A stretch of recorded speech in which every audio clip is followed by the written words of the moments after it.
En la lectura del testamento de mi esposo, mi hijo quemó mi herencia de 45 millones. Ahora no tienes nada, vieja. Yo sonreí, sabiendo lo que él ignoraba. Las llamas consumieron el papel como si fuera basura común, pero mi corazón ya había ardido tanto que esas llamas me parecieron frías. Hoy, te voy a contar algo que nunca pensé que contaría. Y si tú, por un segundo, sientes que esto te suena familiar, solo te pido que dejes un like y te suscribas. Me va a ayudar a continuar desahogándome. Me llamo Carmen Esperanza Morales. Tengo 62 años. Y hasta hace 3 meses vivía en una casa de 2 plantas en el barrio de Coyoacán, en Ciudad de México. Una casa que olía a canela por las mañanas y a desilusión por las tardes. Mi vestido negro de funeral todavía conservaba el aroma del incienso de la misa de cuerpo presente de mi esposo, Rodrigo. Mis manos temblorosas sostenían un pañuelo bordado que mi madre me había regalado para mi boda hace 35 años, el mismo que había usado para secar lágrimas de alegría y que ahora absorbía lágrimas de una traición que jamás imaginé vivir. El despacho del licenciado Hernández estaba en la colonia Roma Norte, en uno de esos edificios antiguos con elevadores que crujen como huesos viejos. Las paredes color crema estaban decoradas con diplomas enmarcados en dorado y fotografías de clientes satisfechos que habían resuelto sus herencias sin drama familiar. Yo estaba sentada en una silla de cuero café que se hundía bajo mi peso, no por mi tamaño, sino por el peso invisible de 3 décadas de sacrificios que llevaba sobre los hombros. A mi lado derecho estaba mi hijo único, Eduardo Ramón Morales Esperanza. 42 años de pura decepción, vestida con un traje Hugo Boss que yo misma había pagado el año anterior para su cumpleaños.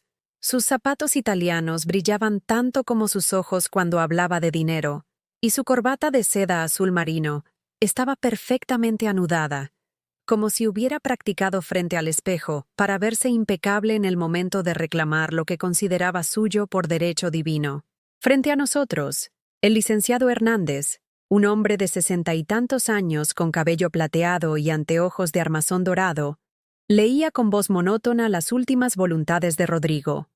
Sus palabras flotaban en el aire acondicionado como hojas secas. Cada cláusula legal, un recordatorio de que mi esposo había planeado este momento desde su lecho de muerte, sabiendo exactamente lo que vendría después. A mi querida esposa Carmen Esperanza Morales, leyó el abogado, le dejo la cantidad de 45 millones de pesos, depositados en la cuenta bancaria número... No pude escuchar el resto. El rugido de la sangre en mis oídos se volvió ensordecedor cuando vi cómo Eduardo se enderezaba en su silla como un depredador que acaba de detectar el olor de su presa. Sus nudillos se pusieron blancos mientras apretaba los puños. Y por un momento, vi al niño de 8 años que solía hacer berrinches cuando no conseguía lo que quería. Solo que ahora ese niño tenía el cuerpo de un hombre y la crueldad de alguien que había aprendido a ver a su madre como un obstáculo entre él y la comodidad. El cheque fue extendido sobre el escritorio de Caoba como una sentencia. 45 millones de pesos. Una fortuna que representaba décadas de trabajo de Rodrigo como ingeniero civil, de contratos con el gobierno, de proyectos de infraestructura que habían construido puentes y carreteras por todo el país. Dinero que había ganado mientras yo me quedaba en casa, cocinando sus comidas favoritas, planchando sus camisas, criando a nuestro hijo, y tragándome cada humillación como si fuera medicina amarga pero necesaria. Esto es un error, murmuró Eduardo, y su voz tenía ese tono peligroso que yo conocía desde que era adolescente. Mi padre nunca habría dejado todo a ella. La forma en que dijo ella me hizo sentir como si fuera una extraña en mi propia vida, como si 42 años de ser su madre hubieran sido solo un malentendido administrativo que finalmente se estaba corrigiendo. Se levantó de su silla con movimientos bruscos que hicieron que el cuero crujiera como un lamento. Sus pasos sobre el piso de mármol sonaban como martillazos mientras se acercaba al escritorio donde descansaba mi herencia. El licenciado Hernández lo miró con esa expresión de advertencia profesional que tienen los abogados cuando sienten que algo está a punto de salirse de control. Pero Eduardo ya había cruzado todas las líneas que separan la decepción de la maldad. ¿Sabes qué, mamá?, me dijo, volteándose hacia mí con una sonrisa que me heló la sangre. Durante años me has dicho que todo lo que hacían era por mí, que todo su esfuerzo era para asegurar mi futuro. Tomó el cheque entre sus dedos como si fuera algo sucio, y yo pude ver en sus ojos todo el desprecio que había estado guardando durante décadas. Pero la verdad es que nunca fui más que una carga para ustedes, ¿verdad? Y ahora resulta que papá prefirió dejarte todo a ti, como si fueras la única que importaba. Sus palabras me atravesaron como vidrios rotos, cada sílaba un recuerdo de todas las veces que había defendido su comportamiento, todas las noches que había pasado despierta preguntándome en qué había fallado como madre, todos los momentos en que había elegido su felicidad por encima de mi propia dignidad. Eduardo, por favor, logré susurrar, mi voz sonando como un eco lejano de quien solía ser. Tu padre nos amaba a los dos. ¿Nos amaba? Se rió, y su risa tenía el sonido del metal raspando contra el cemento. ¿Por eso me dejó afuera de todo? ¿Por eso decidió que tú, que nunca trabajaste un día en tu vida, mereces más que yo, que soy su sangre? Sacó un encendedor dorado de su bolsillo. Uno de esos Zippo antiguos que hacen un clic satisfactorio cuando se abren. El sonido resonó en la oficina, como el martillo de un juez dictando sentencia. Eduardo, no, empezó a decir el licenciado, pero mi hijo ya había encendido la llama. Ahora no tienes nada, vieja, me gritó mientras acercaba el fuego al cheque. Igual que yo, igual que siempre debió ser. Y entonces lo hizo. Vi cómo las llamas lamían los bordes del papel, cómo los números se desvanecían en cenizas, cómo 45 millones de pesos se convertían en humo que se alzaba hacia el techo como una oración al revés. Pero yo sonreí, porque sabía algo que él ignoraba por completo. Mientras las cenizas del cheque flotaban en el aire como confeti gris, mi mente voló hacia atrás. 30 años en el tiempo, cuando Eduardo tenía 12 años y había roto a propósito el jarrón de Talavera que mi abuela me había heredado. Lo mismo que acababa de hacer. Destruir algo valioso solo por el placer de verme sufrir. El licenciado Hernández tosió incómodo mientras recogía los restos quemados con una servilleta de papel. Eduardo se había dejado caer nuevamente en su silla, satisfecho como un niño que acaba de romper el juguete de su hermano. Pero yo seguía sonriendo, porque sabía que esta escena ya la había vivido Rodrigo en su imaginación, y había tomado precauciones que mi hijo jamás podría imaginar. «Listo, mamá», me dijo Eduardo limpiándose las manos en su pantalón de casimir. «Ya no tienes que fingir que eres rica. Ahora podrás volver a ser lo que siempre fuiste. Una mujer común y corriente que vivió de las obras de un hombre exitoso». Sus palabras me transportaron al mercado de Xochimilco un sábado por la mañana de 1987. Eduardo tenía 8 años y había insistido en acompañarme a comprar los ingredientes para hacer mole poblano, el platillo favorito de Rodrigo. Recuerdo que llevaba puestos mis zapatos de tacón bajo color café, los únicos zapatos elegantes que tenía en ese entonces, porque Rodrigo había dicho que una esposa de ingeniero no podía andar en chancletas por la calle como cualquier mujer del pueblo. Eduardo corría entre los puestos de chiles y especias mientras yo regateaba cada peso con las marchantes. Mis manos olían a chile ancho y mi rebozo se llenaba de polvo rojo del chile guajillo. Compraba los ingredientes más baratos sin que Rodrigo se diera cuenta, porque su sueldo apenas alcanzaba para los gastos de la casa, y él tenía la costumbre de guardar dinero para emergencias que nunca llegaban. «Mira, mami», me había dicho Eduardo ese día, señalando un puesto de juguetes. «Quiero ese carrito».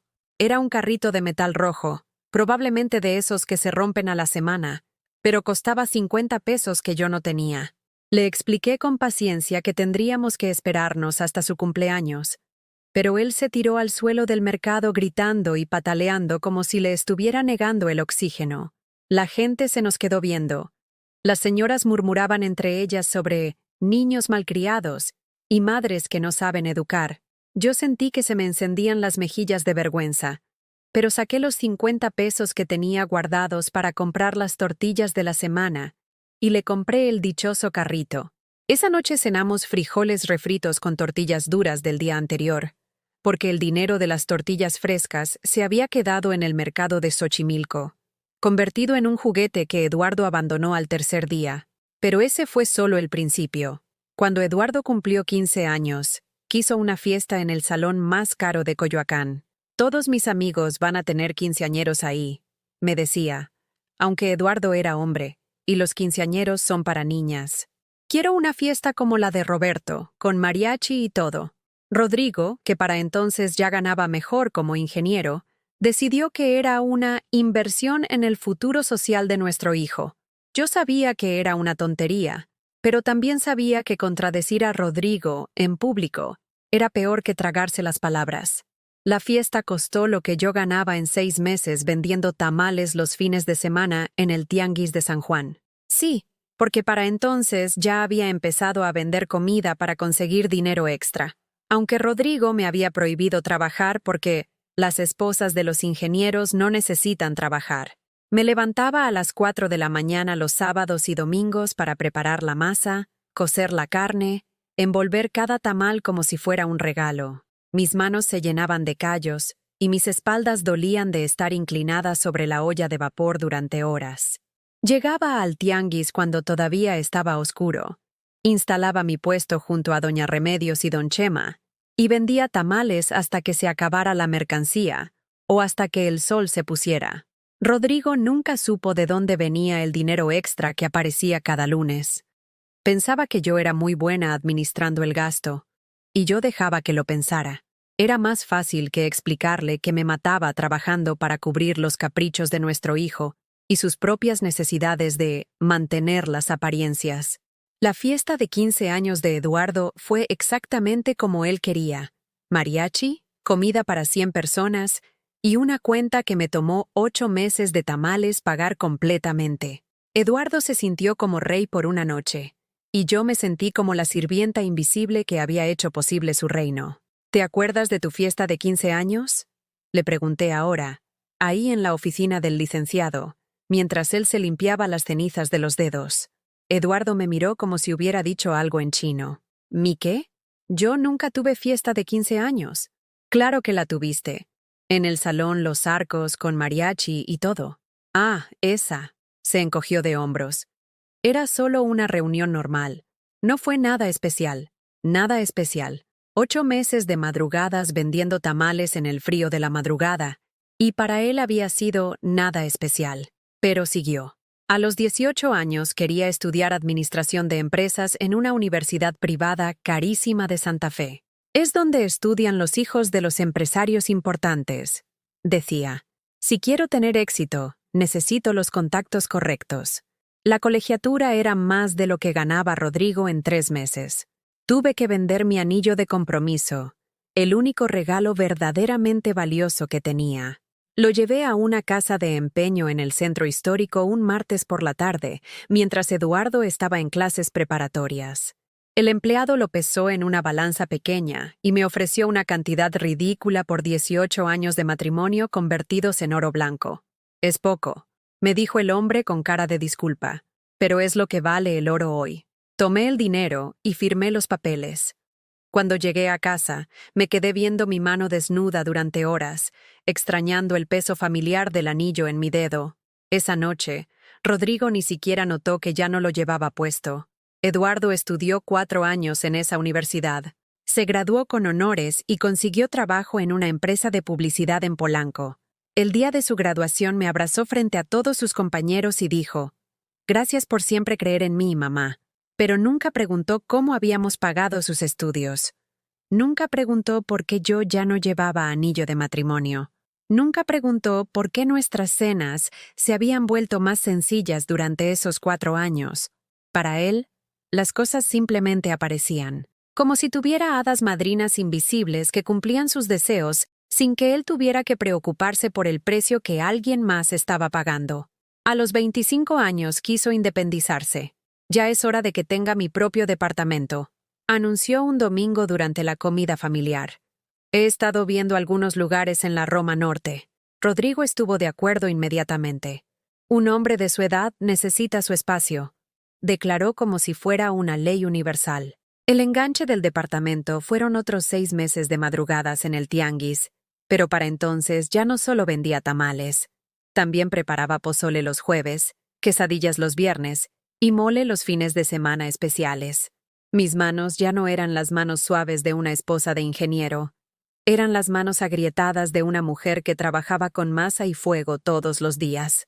Eduardo se mudó a su departamento de 2 recámaras con vista al parque. Era un lugar hermoso, con pisos de madera y ventanas grandes que dejaban entrar el sol de la tarde. Lo decoró con muebles caros y arte moderno que yo no entendía, pero que él decía que era una inversión en mi imagen profesional.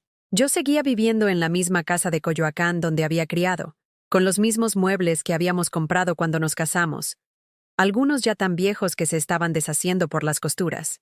Deberían renovar esta casa, me decía Eduardo cada vez que venía a visitarnos. Se está viendo muy anticuada, pero nunca ofrecía ayudar con los gastos de renovación. Para él, los problemas de mantenimiento de la casa familiar eran responsabilidad de sus padres, mientras que los gastos de su propia vida eran responsabilidad de toda la familia. Y ahora, 30 años después, ahí estaba, limpiándose las cenizas de mi herencia de los dedos como si hubiera estado aplastando una cucaracha. El licenciado Hernández carraspeó nuevamente y abrió otra carpeta sobre su escritorio.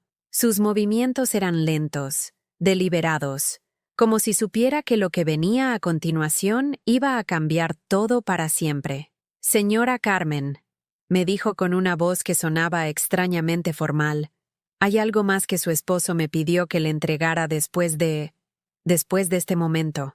Eduardo levantó la cabeza como un perro que acaba de oír el sonido del abrelatas. ¿Qué más? ¿Más dinero que puede quemar antes de que yo lo vea? El abogado ignoró completamente a mi hijo y me extendió un sobre manila sellado con cera roja. Mi nombre estaba escrito en la letra temblorosa de Rodrigo, esa caligrafía que había cambiado tanto en sus últimos meses de vida, cuando el cáncer ya le había robado hasta la fuerza para sostener una pluma correctamente. Su esposo me pidió específicamente que le dijera esto, continuó el licenciado, mirándome directamente a los ojos. El señor Rodrigo sabía exactamente lo que iba a pasar aquí hoy. Mis dedos temblaban mientras rompía el sello. Dentro había 3 cosas: una carta doblada, una fotografía vieja, y algo que me hizo sentir como si el suelo se estuviera desmoronando bajo mis pies. Un estado de cuenta bancario. La fotografía era de Eduardo a los 7 años, sonriendo sin dientes, abrazando un perro callejero que habíamos encontrado en el parque de Coyoacán. Yo recordaba ese día perfectamente. Eduardo había llorado durante 3 horas porque queríamos llevarlo al veterinario para ver si tenía dueño, y al final habíamos terminado adoptándolo. Lo llamó Canelo, y fue su compañero inseparable durante 10 años. Pero lo que me dejó sin respiración fue el estado de cuenta. La cuenta bancaria estaba a nombre de Eduardo Ramón Morales Esperanza y mostraba depósitos mensuales de 50,000 pesos durante los últimos 8 años.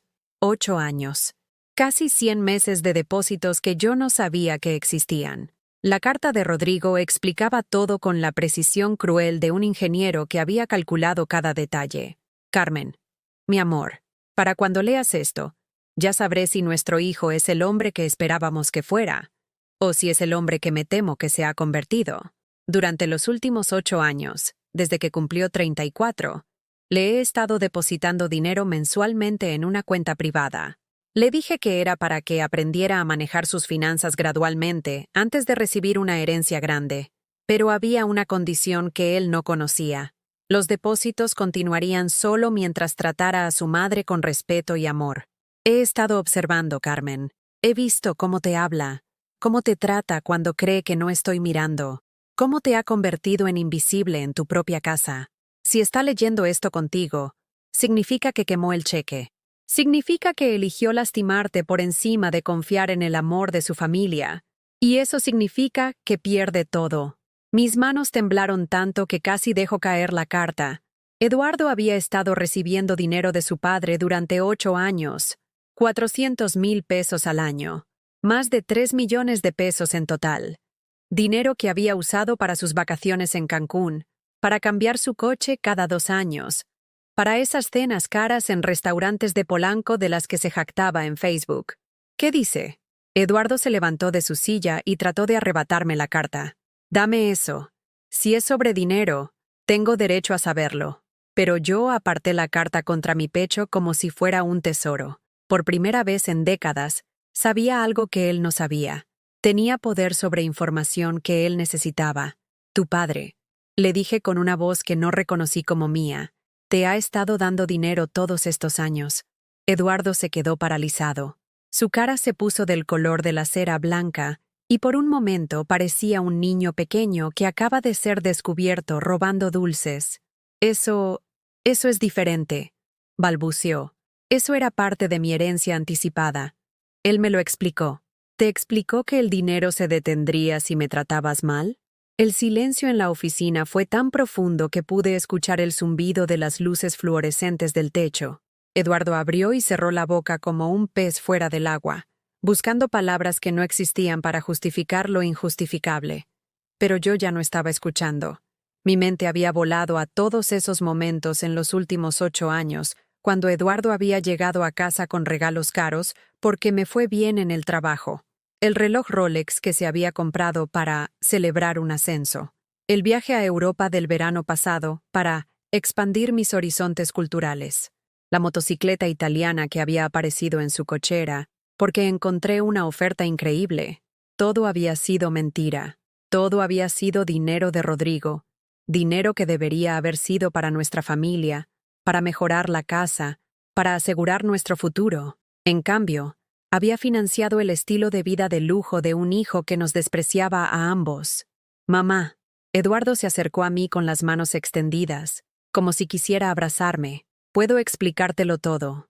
No es lo que parece. Pero yo retrocedí, porque de repente recordé algo que había olvidado, algo que había enterrado en lo más profundo de mi memoria porque dolía demasiado. Hacía 2 años, durante la Navidad del 2021, habíamos estado cenando en casa. Eduardo había llegado con una botella de vino que costaba más que nuestro gasto semanal en comida, y se había sentado a la mesa como un rey concediendo audiencia a sus súbditos. Rodrigo ya estaba enfermo, aunque ninguno de nosotros sabía que era cáncer. Solo sabíamos que se cansaba más fácil y que había empezado a caminar más despacio. «Papá», le había dicho Eduardo esa noche, «necesito que hablemos de mi futuro financiero. Ya tengo 39 años y creo que es hora de que discutamos mi herencia». Rodrigo había tosido, esa tos seca que después descubriríamos que era el primer síntoma de la enfermedad que se lo llevaría. «Tu herencia ya está siendo manejada», le había respondido. «No tienes de qué preocuparte. Pero yo debería tener acceso a más capital ahora, para inversiones, para hacer crecer mi patrimonio.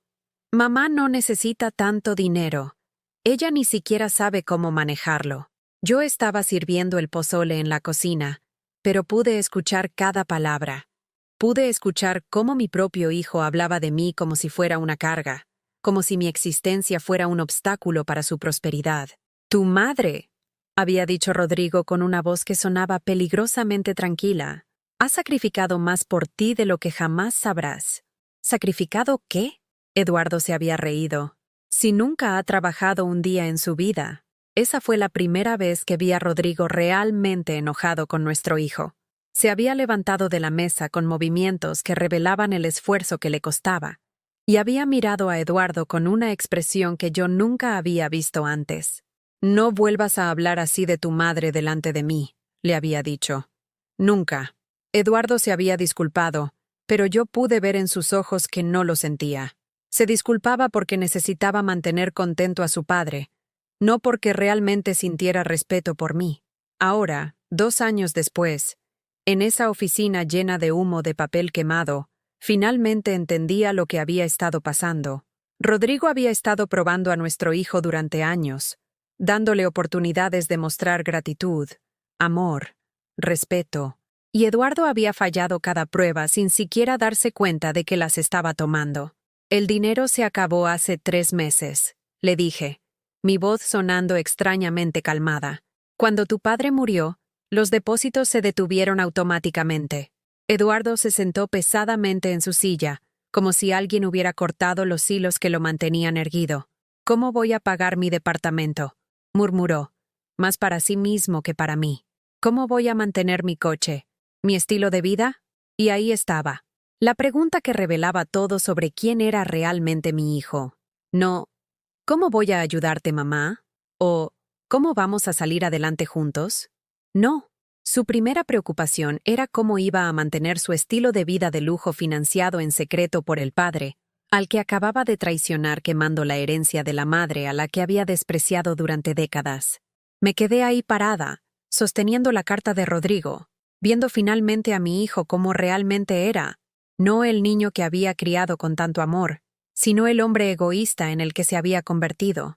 Y por primera vez en mi vida, sentí algo nuevo hacia él, no amor herido, no decepción materna, no culpa por haberlo malcriado. Sentí lástima. Lástima por un hombre de 42 años que acababa de descubrir que había estado viviendo una mentira, y que su primera reacción era pensar solo en sí mismo. El licenciado Hernández cerró sus carpetas con un sonido seco que resonó como el portazo de un féretro. Eduardo seguía sentado, mirando al vacío como si tratara de procesar que su mundo de lujo había sido construido sobre mentiras y manipulaciones que acababan de colapsar. «Hay una última cosa», dijo el abogado. Y su voz tenía esa calidad profesional que usan los médicos cuando van a dar noticias terminales. El señor Rodrigo también me pidió que les informara sobre la verdadera herencia. Sentí como si me hubieran echado agua fría por la espalda. ¿La verdadera herencia? El cheque que su hijo quemó era simbólico. Una prueba, como dijo la carta. La herencia real incluye 3 propiedades en Coyoacán, 2 departamentos en la Roma Norte que están rentados y cuentas bancarias en 3 diferentes instituciones. Todo por un valor aproximado de 120 millones de pesos. 120 millones. Eduardo se puso de pie tan rápido que su silla se volcó hacia atrás con un estrépito que nos sobresaltó a todos. Sus ojos se habían vuelto salvajes, como los de un animal acorralado que ve la salida, pero sabe que ya es demasiado tarde para alcanzarla. «¡No puede ser!», gritó, y su voz se quebró como la de un adolescente. «Papá no podía haberme hecho esto. Yo soy su hijo, su sangre». El licenciado lo miró con esa expresión de lástima profesional que deben enseñar en la escuela de leyes. Su padre fue muy claro en sus instrucciones. Todo queda a nombre de la señora Carmen, con una sola condición. Si usted hubiera mostrado respeto hacia su madre durante la lectura del testamento, habría recibido el 40% de la herencia. Pero al quemar el cheque, lo perdí todo. Eduardo se llevó las manos a la cabeza y comenzó a caminar en círculos como un león enjaulado. Lo perdí todo por un momento de enojo. «No», le dije, y mi voz sonó más firme de lo que me sentía.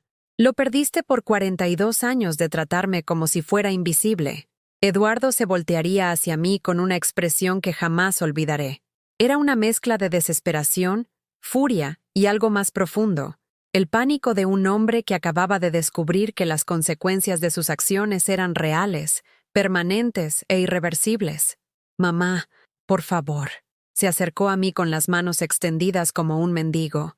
«Tú sabes que yo te amo». Todo lo que dije fue por el shock, por la sorpresa. No lo dije en serio, pero yo ya no estaba escuchando sus palabras. Estaba recordando.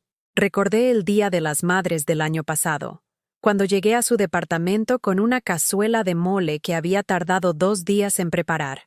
Era su favorito desde niño, con chocolate de Oaxaca y chiles que había molido yo misma en el metate de mi abuela.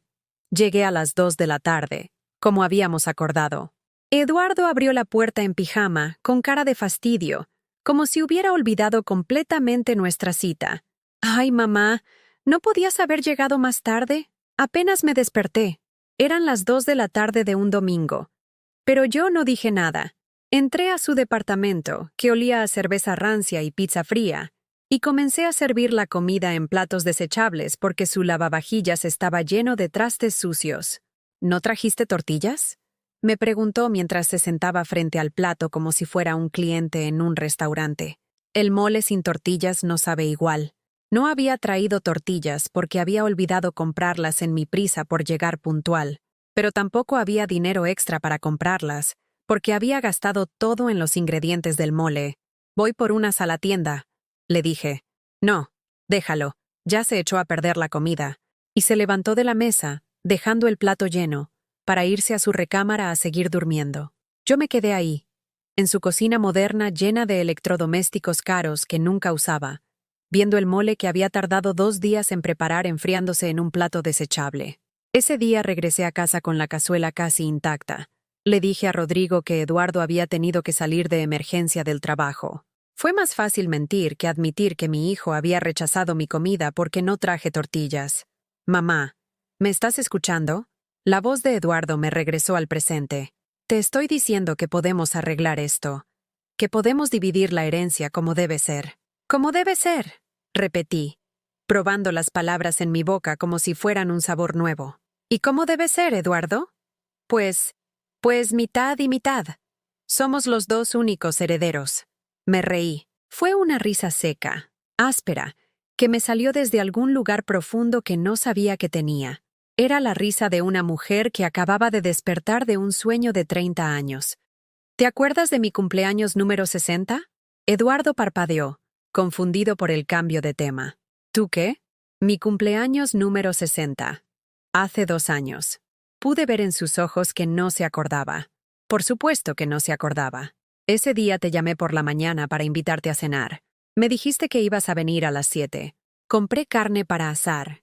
Hice agua de horchata como te gusta. Hasta compré ese pastel de 3 leches de la panadería francesa, que cuesta 300 pesos. Eduardo se veía incómodo, como si estuviera recordando algo desagradable. Tu papá había tenido que viajar a Guadalajara por trabajo. Yo me quedé sola, esperándote. A las 7, a las 8, a las 9. La verdad era más dolorosa de lo que había recordado. Esa noche me había sentado en la mesa del comedor, que había puesto con mi mantel bueno y las copas de cristal que solo sacábamos para ocasiones especiales. Había encendido las velitas de cumpleaños del pastel a las 7 en punto, pensando que Eduardo llegaría en cualquier momento. A las 9, las velas se habían consumido completamente, creando charcos de cera multicolor sobre el betún blanco del pastel. Rodrigo había llamado desde Guadalajara para felicitarme, y cuando le pregunté por Eduardo, me dijo que no sabía nada. Te llamé a las 10 de la noche, continué, mirando directamente a los ojos de mi hijo. ¿Sabes qué me dijiste? Eduardo se removió incómodo en su lugar. Me dijiste que se te había olvidado porque habías tenido una cita con una muchacha que habías conocido en el gimnasio, que ya habían hecho planes para ir a cenar a un restaurante en Santa Fe. Mamá, yo no terminé. Me dijiste que ya habían ordenado la comida, que no podías cancelar porque era nuestra primera cita, y no querías quedar mal con ella. El silencio en la oficina del licenciado era tan espeso que se podía cortar con cuchillo. Eduardo tenía la decencia de verse avergonzado, pero yo sabía que su vergüenza no era por haberme lastimado, sino por haber sido expuesto. Después me dijiste que compensarías conmigo la siguiente semana, que irías a comer un domingo. Y fui, se defendió débilmente. Fuiste 3 semanas después, sin avisar, con 2 amigos del trabajo. Llegaste a las 3 de la tarde esperando que les sirviera comida a los 3. Cuando les serví quesadillas porque era lo único que tenía en el refrigerador, uno de tus amigos dijo que mi comida sabía casera, pero no como cumplido. Me detuve para respirar profundo. Estas memorias dolían más de lo que había imaginado, pero también me estaban liberando de una carga que había llevado durante años. Y tú te reíste de mi comida frente a tus amigos. Eduardo ya no me veía a los ojos. Estaba mirando sus zapatos de cuero italiano, esos zapatos que costaban más que mis gastos de comida de 2 meses. Pero lo que más me dolió, continué, fue lo que dijiste cuando se fueron. Ahora sí me miró, y pude ver que sabía exactamente lo que venía. Me dijiste, mamá, cuando tengas visitas, trata de cocinar algo más presentable. Mis amigos están acostumbrados a cierto nivel. Las palabras habían sido como bofetadas, cierto nivel, como si yo fuera una cocinera deficiente en lugar de su madre, como si mi comida casera fuera motivo de vergüenza en lugar de un acto de amor. Esa noche lloré hasta quedarme dormida, le dije, no por el cumpleaños olvidado, no por la cena cancelada. Lloré porque me di cuenta de que mi propio hijo se avergonzaba de mí. Eduardo abrió la boca para protestar, pero yo levanté la mano para detenerlo. Y ahora vienes aquí, después de quemar mi herencia frente a extraños, después de llamarme vieja y decirme que no valgo nada, y me pides que dividamos el dinero como debe ser. Me levanté de mi silla y tomé mi bolsa. El licenciado Hernández me extendió una carpeta con todos los documentos de la herencia. ¿Sabes qué, Eduardo?, le dije mientras caminaba hacia la puerta. Tienes razón en una cosa. Las cosas van a ser como deben ser. Mamá, espera. Como deben ser, repetí.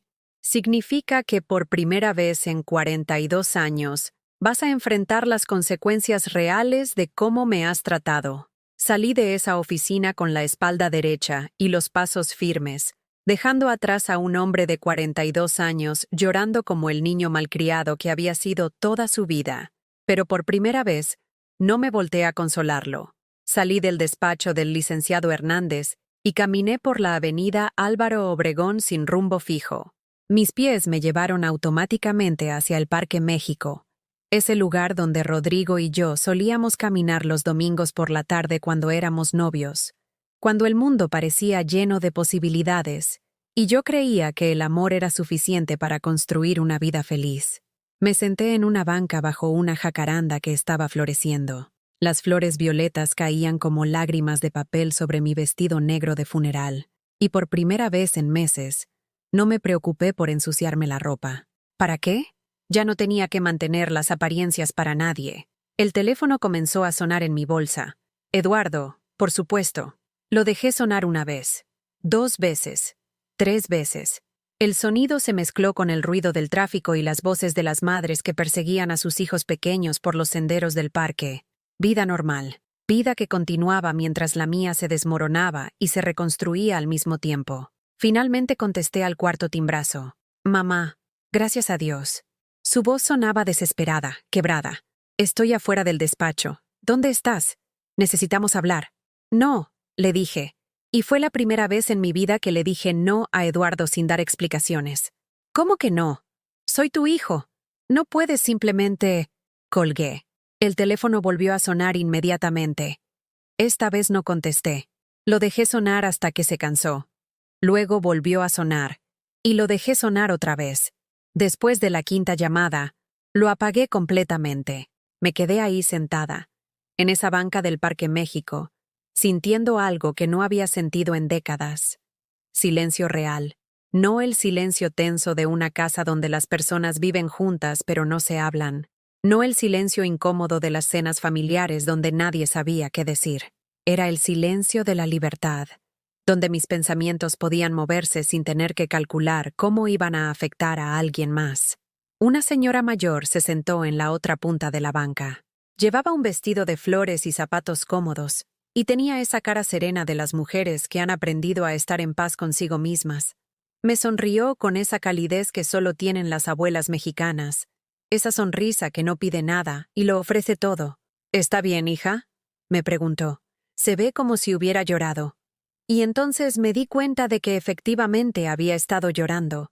Lágrimas silenciosas que habían corrido por mis mejillas sin que me diera cuenta, mezclándose con las flores de jacaranda en mi regazo. Acabo de enterrar a mi esposo, le dije. Y fue un alivio decir una verdad simple sin tener que explicar toda la historia detrás de esa verdad. ¡Ay, pobrecita! Se persignó rápidamente. ¿Y tiene familia que la acompañe? La pregunta me pegó como un puñetazo en el estómago. ¿Tenía familia? Técnicamente sí.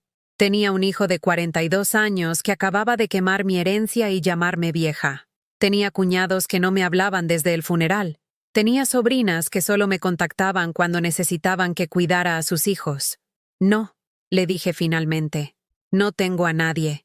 Y al decirlo en voz alta, me di cuenta de que era cierto. Pero también me di cuenta de que por primera vez en mi vida, eso no me daba miedo. La señora se acercó un poco más en la banca. Yo me llamo Esperanza, me dijo. Como usted, ¿verdad? Vi que tenía cara de esperanza. Me reí a pesar de todo. Carmen Esperanza. Pues qué casualidad. Yo perdí a mi marido hace 5 años. Y déjeme decirle algo, hija. Los primeros meses son los más difíciles, pero también son cuando una descubre de qué está hecha realmente. Me quedé el resto de la tarde platicando con Esperanza. Me contó que después de que murió su esposo, sus hijos habían tratado de convencerla de que vendiera su casa y se fuera a vivir con uno de ellos. Para que no estés sola, le decían. Pero ella sabía que lo que realmente querían era controlar su dinero y tener a una sirvienta gratis para que cuidara a los nietos. Les dije que no. Me contó mientras alimentaba a las palomas con pedacitos de bolillo que traía en su bolsa. Fue la primera vez en mi vida que les dije no a mis hijos. Y ¿sabe qué, hija? El mundo no se acabó. Cuando oscureció, me despedí de Esperanza y tomé un Uber de regreso a Coyoacán. Durante el trayecto, miré por la ventana las calles de la ciudad que había sido mi hogar durante toda mi vida adulta. Pero ahora se veía diferente, como si la estuviera viendo por primera vez, o como si estuviera viendo una película sobre la vida de otra persona. La casa estaba exactamente como la había dejado esa mañana, vacía, silenciosa, llena de recuerdos que de repente se sentían como pertenencias de alguien más, pero en lugar de sentirme abrumada por la soledad, me sentí libre. Fui a la cocina y me preparé un té de manzanilla, algo que no había hecho en años porque a Rodrigo no le gustaba el olor de la manzanilla y a Eduardo le parecía bebida de viejitas. Me senté en la mesa de la cocina, la misma mesa donde había servido miles de desayunos, comidas y cenas, y por primera vez bebí mi té sin prisa, sin tener que levantarme a servir a nadie más, sin tener que escuchar quejas sobre la temperatura o el sabor. El teléfono de la casa comenzó a sonar. Eduardo había conseguido el número después de que apagué mi celular. Dejé que sonara. Después de 20 timbrazos, se detuvo. 5 minutos después, volvió a sonar. Esta vez desconecté el teléfono de la pared. Esa noche dormí en mi cama, nuestra cama, la cama que había compartido con Rodrigo durante 30 años. Pero me acosté del lado de él por primera vez en mi vida. Me estiré en diagonal, ocupando todo el espacio, con los brazos abiertos como si estuviera abrazando mi nueva libertad. Y dormí profundamente, sin pesadillas, sin despertarme cada hora para ver si Rodrigo necesitaba algo, sin el estrés constante de preguntarme qué humor tendría Eduardo al día siguiente. Dormí como no había dormido desde cuando era una niña, antes de aprender que mi felicidad dependía de hacer felices a otros. A la mañana siguiente me desperté sin alarma, cuando mi cuerpo decidió que había descansado suficiente. Eran las 9 de la mañana, una hora a la que no me había despertado voluntariamente en décadas. Siempre me levantaba a las 6 para preparar el desayuno de Rodrigo, para asegurarme de que Eduardo tuviera todo lo que necesitaba si venía a visitarnos, para empezar las tareas domésticas antes de que el día se volviera demasiado caluroso. Pero esa mañana no tenía que cocinar para nadie más que para mí. No tenía que lavar ropa de nadie más. No tenía que limpiar desastres que otros habían hecho. Me preparé un desayuno que no había comido en años: huevos estrellados con chorizo, frijoles refritos, tortillas calientitas que compré en la tortillería de la esquina, café de olla con canela y piloncillo. Un desayuno completo, abundante, hecho con amor propio en lugar de obligación familiar. Mientras comía, miré por la ventana de la cocina hacia el jardín trasero. Rodrigo siempre había mantenido el pasto cortado y las plantas podadas con precisión militar, pero en los últimos meses de su enfermedad, el jardín había empezado a crecer salvaje. Las bugambilias habían trepado por la barda, las flores de mayo habían brotado donde no estaban permitidas, y pequeñas hierbas habían comenzado a crecer entre las piedras del sendero. Me gustaba más así, parecía más vivo, más real, menos controlado. Después del desayuno, tomé una decisión que habría sido impensable 24 horas antes. Llamé al banco donde Rodrigo y Eduardo habían manejado las finanzas familiares durante años. Ese banco donde siempre me habían tratado como acompañante en lugar de cliente. «Buenos días», le dije a la recepcionista. «Necesito hacer una cita para abrir mis propias cuentas bancarias». «Por supuesto, señora. ¿Ya es cliente nuestra?» «No», respondí con una satisfacción que me sorprendió. «Pero mi difunto esposo y mi hijo sí lo eran. Yo necesito algo completamente nuevo». La cita quedó para esa misma tarde. Pasé el resto de la mañana revisando los papeles de la herencia que el licenciado me había dado, tratando de entender exactamente qué tenía ahora. No eran solo números en cuentas bancarias. Eran propiedades, inversiones, Un futuro que podía diseñar yo misma por primera vez en mi vida. A las 2 de la tarde, cuando normalmente estaría preparando la comida para Eduardo si él hubiera decidido venir a visitarnos, estaba sentada en la oficina del banco, firmando papeles que me convertían oficialmente en una mujer independiente. ¿Quiere que pongamos a alguien más en la cuenta?, me preguntó el ejecutivo. ¿Su hijo, tal vez, para emergencias? No, le dije sin dudarlo. Esta cuenta es solo mía. Esa noche, Eduardo apareció en la puerta de la casa. Había estado tocando el timbre durante 10 minutos antes de que yo decidiera abrir. Se veía terrible. Ojeras profundas, ropa arrugada, el cabello despeinado. Parecía que no había dormido desde que salimos del despacho del licenciado. «Mamá», me dijo, y su voz sonaba como la de un niño perdido. «Por favor, necesitamos hablar». Lo dejé pasar, pero no por lástima.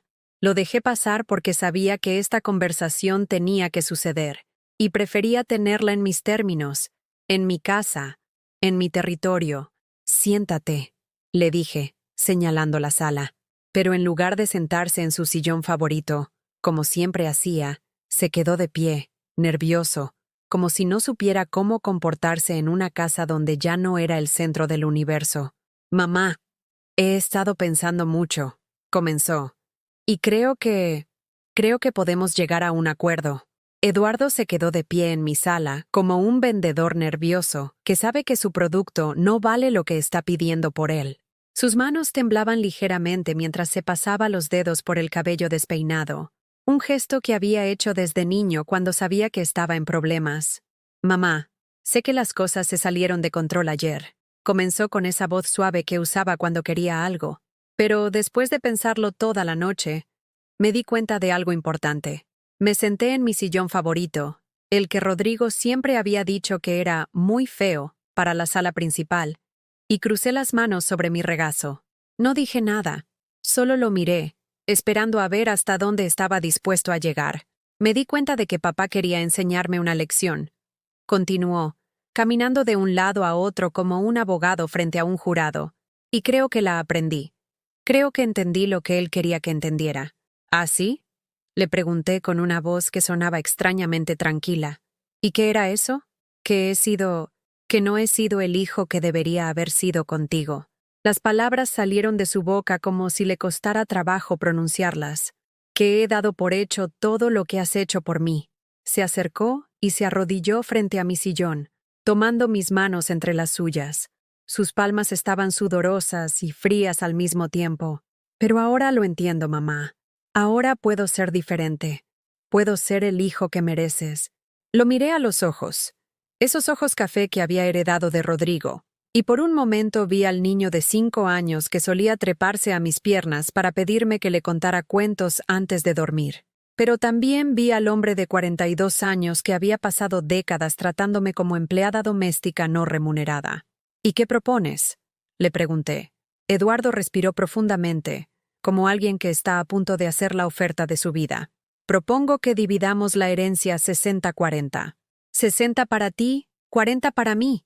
Es justo, ¿no crees? Tú te quedas con la mayor parte, como quería papá. Pero yo también recibo algo por ser su hijo. Silencio. El reloj de pared de la abuela marcaba los segundos con su tic-tac constante, ese sonido que había acompañado todas las conversaciones importantes de mi vida adulta. ¿Y por qué crees que mereces el 40%? Le pregunté finalmente. Porque soy tu hijo. Porque llevo el apellido de la familia. Porque... Se detuvo, buscando las palabras correctas. Porque puedo cambiar. Puedes cambiar. Repetí sus palabras como si estuviera probando el sabor de algo nuevo. Después de 42 años, puedes cambiar. Sí. Su voz sonaba desesperada ahora. Puedo ir a terapia. Puedo trabajar en mí mismo. Puedo ser mejor. Me levanté de mi sillón y caminé hacia la ventana que daba al jardín. Las bugambilias habían crecido tanto que casi bloqueaban la vista completa, creando una cortina natural de flores rosas y hojas verdes. Eduardo, le dije sin voltearme, ¿sabes cuál es mi primer recuerdo de ti siendo cruel conmigo? El silencio detrás de mí me dijo que no esperaba esa pregunta. Tenía 7 años. Habíamos ido al mercado de San Juan porque querías conocer los puestos de dulces. Te compré un algodón de azúcar rosa, de esos grandes como tu cabeza. Estabas tan feliz que no parabas de saltar. Me volteé para mirarlo. Seguía arrodillado en el mismo lugar, pero ahora su cara tenía una expresión de confusión. Al salir del mercado, una niña más o menos de tu edad se nos acercó. Era una niña de la calle, flaquita, con la ropa sucia. Te pidió que le dieras un pedacito de tu algodón de azúcar. Eduardo bajó la mirada. ¿Sabes qué hiciste? Mamá, yo era un niño. Jaime, te comiste todo el algodón de azúcar de una sola vez, frente a ella, hasta que te empezaste a ahogar con el azúcar. Preferiste lastimarte tú mismo antes que compartir. Las palabras flotaron en el aire entre nosotros como fantasmas de decisiones pasadas. Cuando traté de darte dinero para comprarle algo a la niña, me gritaste que no, que era mi dinero, y que yo no podía dárselo a extraños. Tenías 7 años, Eduardo. 7 años. Ahí me senté de nuevo, pero esta vez en el borde del sillón, inclinándome hacia adelante. Esa noche le conté a tu papá lo que había pasado. ¿Sabes qué me dijo? Eduardo negó con la cabeza. Me dijo que eras pequeño, que todos los niños son egoístas, que ya aprenderías a compartir. Me reí, pero era una risa sin humor. Esperé 35 años a que aprendieras. Eduardo se puso de pie lentamente, sus rodillas crujiendo como las de un hombre mucho mayor. Mamá, eso no es justo. No puedes juzgar toda mi vida por algo que hice cuando tenía 7 años, ¿no? Caminé hacia el mueble donde guardábamos los álbumes de fotos familiares. Saqué uno de los álbumes más viejos y lo puse sobre la mesa de centro. ¿Te acuerdas de esto? Abrí el álbum en una página específica. Era una foto de su graduación de secundaria. Eduardo sonreía orgulloso con su diploma, flanqueado por Rodrigo y por mí. Pero había algo que él no recordaba sobre esa foto. Esa ceremonia fue un viernes por la tarde. Yo había trabajado todo el jueves por la noche haciendo tamales para vender en el tianguis del sábado, porque necesitábamos dinero extra para la cena de celebración que querías en el restaurante caro de Polanco. Pasé la página. Otra foto. Eduardo abriendo regalos en su cumpleaños número 17. ¿Ves esa bicicleta que estás desenvolviendo? ¿La que dijiste que era exactamente lo que querías? Trabajé en casa de la señora Martínez limpiando durante 2 meses para juntar el dinero. Llegaba ahí a las 5 de la mañana antes de preparar tu desayuno, y regresaba cuando tú ya estabas dormido. Seguí pasando páginas. Cada foto contaba la historia de un sacrificio que él había olvidado o nunca había reconocido. Tu viaje de graduación a Acapulco, tu primer coche, tu depósito de renta cuando te mudaste. Con cada memoria, mi voz se hacía más firme. Cada una de estas cosas costó meses de mi vida. Meses de trabajar en secreto para darte lo que querías.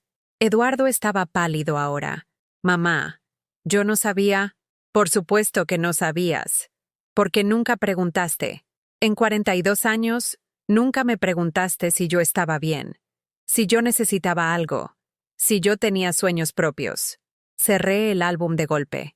El sonido resonó en la sala como un trueno. Y ahora vienes aquí, después de quemar mi herencia y llamarme vieja inútil, y me pides que te dé 40% de lo que me dejó tu padre porque puedes cambiar. Me levanté y caminé hacia la puerta principal. La abrí de par en par, dejando que entrara el aire fresco de la tarde. Eduardo, he tomado una decisión. Él se acercó nerviosamente, como un condenado esperando su sentencia. No vas a recibir ni un peso de la herencia de tu padre. Mamá, no puedes hacer eso. Soy tu hijo. Sí, eres mi hijo. Y esa es exactamente la razón por la que no voy a darte nada. Su cara se contorsionó en una expresión de confusión y rage. ¿De qué hablas? Eso no tiene sentido. Tiene perfecto sentido, le dije, mi voz ahora completamente tranquila. Durante 42 años te he estado dañando. Te he enseñado que puedes tratar mal a las personas y aún así recibir todo lo que quieras de ellas.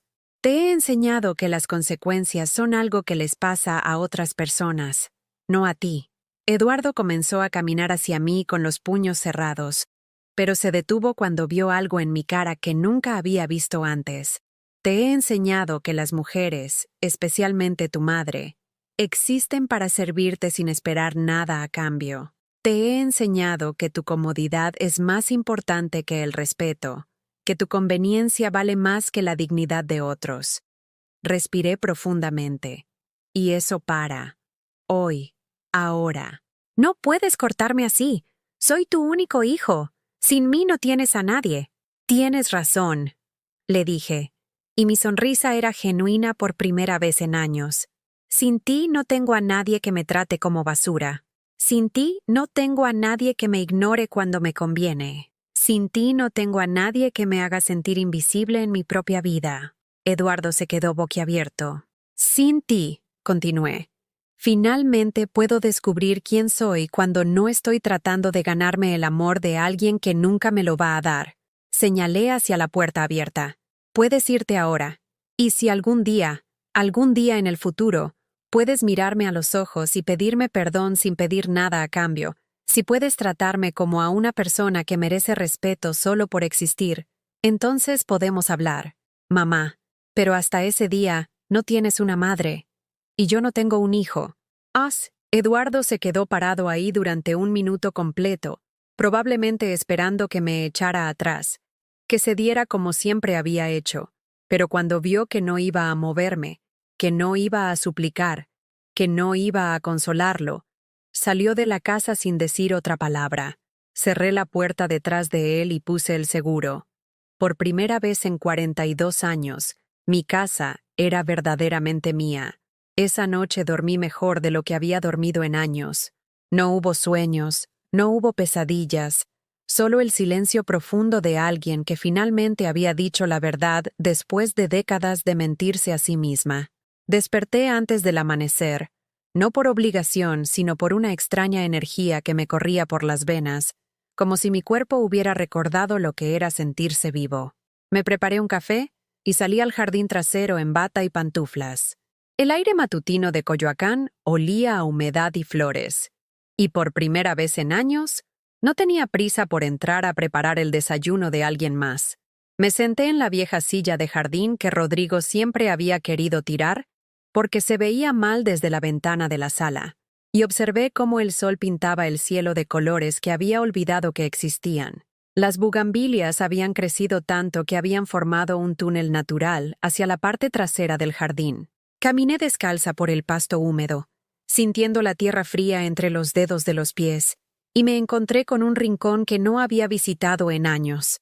Ahí estaba el pequeño limonero que había plantado cuando Eduardo tenía 10 años, ahora cargado de frutos amarillos que brillaban como pequeños soles. Sin pensarlo, corté varios limones y los llevé a la cocina. Había una receta de pay de limón que mi abuela me había enseñado cuando era niña, pero que nunca hacía porque a Rodrigo no le gustaban los postres ácidos, y Eduardo siempre prefería cosas compradas en pastelería. Pero esa mañana, por primera vez en décadas, cociné algo solo porque a mí me gustaba. Mientras batía los huevos y exprimía los limones, el teléfono sonó. Era mi cuñada Patricia, la hermana mayor de Rodrigo, esa mujer que siempre había tenido opiniones sobre cómo yo debería manejar mi matrimonio y criar a mi hijo. Carmen. Su voz sonaba tensa, incluso por teléfono. Eduardo me llamó ayer por la noche. Me contó lo que pasó con el testamento. Continué batiendo los huevos sin responder. Me dijo que lo corriste de la casa. ¿Es verdad? Sí. Carmen, no puedes hacer eso. Es tu hijo. Es lo único que te queda de Rodrigo. Dejé de batir y miré por la ventana hacia el jardín donde había recogido los limones. Patricia, ¿alguna vez has visto cómo Eduardo me habla? Bueno, sí, pero todos los hijos pasan por etapas difíciles. 42 años no es una etapa. Hubo silencio del otro lado de la línea. Mira, Carmen, sé que Rodrigo te dejó dinero, pero no puedes ser egoísta. Eduardo es joven, puede formar una familia, necesita ese dinero más que tú. La palabra egoísta me pegó como una cachetada, pero en lugar de dolerme, me hizo reír. ¿Sabes qué, Patricia? Tienes razón, soy egoísta. Por primera vez en mi vida, soy egoísta, y se siente maravilloso. Y colgué. El pay salió del horno dorado y perfecto, con esa superficie brillante que solo se logra cuando se pone amor real en la comida. Lo corté y me comí una rebanada grande mientras todavía estaba tibio, saboreando cada bocado como si fuera el primer pay de limón que probaba en mi vida. Después del desayuno, hice algo que no había hecho en 30 años. Me arreglé para mí misma. Me puse un vestido azul que había comprado meses atrás, pero que nunca me había atrevido a usar, porque Rodrigo había dicho que el color era muy juvenil para mi edad. Me maquillé con cuidado, no para ocultar las arrugas, sino para resaltar mis ojos, que descubrí que todavía tenían chispa cuando no estaban apagados por la tristeza constante. Tomé mi bolsa y salí de la casa sin destino fijo. Caminé por las calles empedradas de Coyoacán como si fuera turista en mi propia ciudad, observando detalles que había dejado de ver después de tantos años de caminar con prisa hacia mandados y obligaciones. Me detuve frente a una librería pequeña que había estado ahí durante años, pero en la que nunca había entrado. Adentro olía a papel viejo y café recién hecho, y había sillones cómodos donde la gente se sentaba a leer como si el tiempo no existiera. ¿Puedo ayudarle?, me preguntó una joven con lentes y sonrisa genuina. Estoy buscando. No sé exactamente qué estoy buscando, admití. Ella se rió con comprensión. Esos son los mejores clientes. Déjeme mostrarle algunos libros que podrían interesarle. Me llevó a una sección que nunca había explorado. Libros sobre mujeres que habían cambiado sus vidas después de los 50. Biografías de mujeres que habían encontrado su propósito cuando el mundo creía que ya era demasiado tarde. Compré 3 libros y un café, y me senté en uno de esos sillones cómodos a leer. Era mediodía de un martes, una hora en la que normalmente estaría preparando comida o limpiando la casa, pero ahí estaba, leyendo sobre una mujer que había empezado su carrera como pintora a los 65 años. Disculpe. Una voz interrumpió mi lectura. Era una señora más o menos de mi edad, con el cabello gris recogido en una cola de caballo y ropa colorida que la hacía verse vibrante. ¿No será usted Carmen Esperanza, la esposa de don Rodrigo Morales? Mi primer instinto fue decir, la viuda de, pero me detuve. Sí, soy Carmen Esperanza. Ay, qué gusto. Soy Leticia Vázquez. Nuestros esposos trabajaron juntos en la construcción del puente de Xochimilco hace como 15 años. Siempre quise conocerla, pero ya sabe cómo son esas reuniones de trabajo, puras esposas hablando de los hijos y los maridos. Se sentó en el sillón de al lado sin pedir permiso, con esa confianza natural de las mujeres que se sienten cómodas en su propia piel. Mi esposo murió hace 2 años, continuó Leticia, y desde entonces he estado redescubriendo quién soy cuando no soy la esposa de alguien. Es toda una aventura. ¿Y qué has descubierto?, le pregunté, genuinamente curiosa. Que me gusta viajar sola, que prefiero los museos a las novelas de televisión, que puedo armar muebles yo solita. Se rió. Y que a los 62 años puedo enamorarme otra vez. La miré sorprendida. Se llama Arturo. Es viudo también. Nos conocimos en una clase de baile de salón. ¿Puede creerlo? Yo, que nunca bailé ni en mi propia boda, ahora voy a clases de tango todos los jueves. Pasamos la tarde entera conversando. Leticia me contó que después de que murió su esposo, sus hijos también habían tratado de controlar su vida y su dinero. Pero ella había tomado decisiones que a ellos no les gustaron. Vendió la casa familiar que era demasiado grande para una persona, compró un departamento moderno en la Roma Norte y comenzó a vivir como si cada día fuera una oportunidad nueva en lugar de una obligación que cumplir. Al principio mis hijos me dijeron que estaba pasando por una crisis. Me contó mientras compartíamos un segundo café, como si ser feliz fuera una enfermedad que tenía que curar. ¿Y qué les dijiste? Les dije que si esto era una crisis, esperaba que durara el resto de mi vida.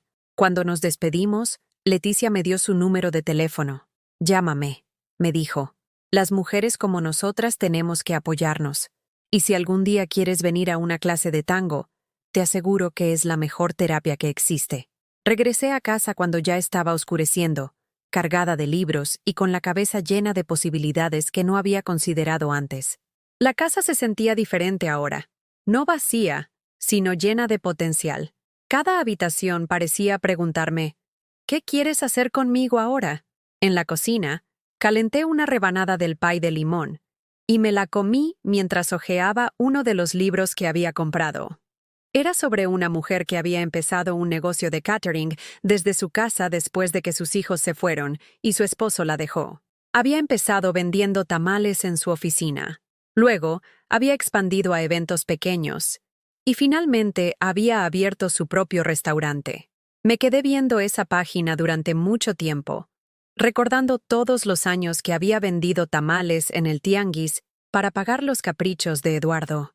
Recordé lo orgullosa que me sentía cuando mis clientes regulares me decían que eran los mejores tamales que habían probado. Recordé cómo doña Remedios, la señora que tenía el puesto de al lado, siempre me decía que debería abrir mi propio negocio. ¿Por qué no?, me pregunté en voz alta en mi cocina vacía. ¿Por qué no? Esa noche, por primera vez en años, me quedé despierta tarde no por preocupación, sino por emoción. Estuve hasta las 2 de la mañana escribiendo ideas en un cuaderno que encontré en el cajón de la cocina. Ideas para un negocio. Ideas para viajes. Ideas para una vida que fuera completamente mía. Cuando finalmente me fui a la cama, me miré en el espejo del baño. Ahí estaba, Carmen Esperanza Morales, de 62 años, viuda, madre de un hijo que la había rechazado, heredera de una fortuna que había ganado con décadas de sacrificio silencioso. Pero por primera vez en mi vida, no me veía como la víctima de mi propia historia. Me veía como la heroína. La mañana siguiente amaneció con un cielo encapotado, como si la Ciudad de México quisiera reflejar lo que pasaba en mi interior. Me levanté tarde, algo inusual en mí, y caminé por la casa todavía con la bata puesta. El silencio era distinto. No era el silencio de la soledad amarga, sino uno nuevo, lleno de promesas. Puse agua en la cafetera y mientras esperaba, miré alrededor. Los muebles gastados, las cortinas que yo misma cosí hace 20 años, el mantel con manchas que nunca logré quitar. De pronto, todo eso ya no era un recordatorio de lo viejo, sino el lienzo de algo que podía transformar. Encendí mi celular después de haberlo tenido apagado toda la noche. 48 llamadas perdidas de Eduardo. 23 mensajes de voz. Una mezcla de súplicas, insultos y reproches. Los primeros eran: «Mamá, contesta, necesitamos hablar». Los últimos, ya desesperados: «No puedes hacerme esto, vieja. No entiendes lo que estás arruinando». Lo borré todo sin escuchar hasta el final. Por primera vez, entendí que no tenía la obligación de cargar con su ansiedad. Decidí salir a caminar por el barrio. Coyoacán tiene esas calles empedradas que huelen a historia, esas casas con portones de madera que esconden jardines secretos. Pasé frente a la panadería donde Rodrigo compraba conchas los domingos, y aunque me dolió, también me dio fuerza. Ahora podía entrar y comprar lo que quisiera, sin esperar a nadie. Compré un café y una concha de vainilla.